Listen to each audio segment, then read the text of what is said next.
व्यक्तीच्या मृत्यूनंतर त्याचे शरीर पंचतत्वात विलीन करण्यासाठी अंत्यसंस्काराचा विधी पार पाडला जातो. भारतीय परंपरेनुसार या प्रक्रियेत प्रामुख्याने पुरुषांचाच सहभाग दिसून येतो आणि स्त्रियांचे स्मशानभूमीत जाणे सामान्यतः वर्ज्य मानले जाते. यामागे नक्की कोणती धार्मिक कारणे आहेत आणि गरुड पुराणात याबाबत काय सांगितलं आहे ते आपण आज या व्हिडिओमध्ये पाहणार आहोत.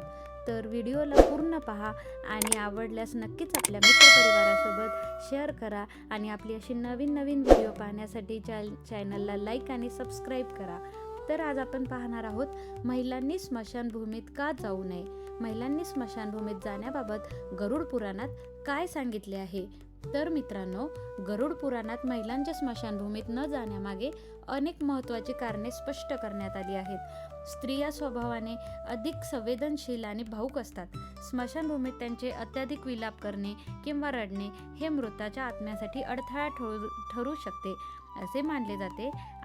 धार्मिक मान्यतेनुसार कुटुंबियांच्या अतिमोह आणि रडण्यामुळे आत्म्याचा जगाप्रती मोह वाढतो, ज्यामुळे त्याला पुढील प्रवासासाठी निघणे कठीण होऊ शकते. दाह संस्काराच्या वेळी शरीरातून काही विशिष्ट प्रकारचे आवाज निर्माण होण्याची शक्यता असते, जे मनावर विपरीत परिणाम करू शकतात. महिलांना अशा विचलित करणाऱ्या दृश्यापासून दूर ठेवण्यासाठी ही परंपरा पाळली जाते.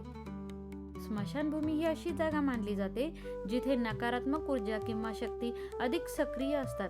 महिलांच्या कोमल स्वभावामुळे त्यांच्यावर या शक्तीचा प्रभाव लवकर पडू शकतो, अशी एक धारणा जुन्या काळापासून चालत आलेली आहे. काळाच्या ओघात या परंपरांमध्ये आता बदल होताना दिसत आहेत.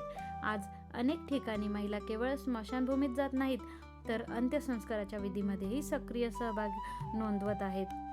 गरुड पुराणानुसार महिला अंत्यसंस्कार करू शकतात का? तर याचे उत्तर आहे हो.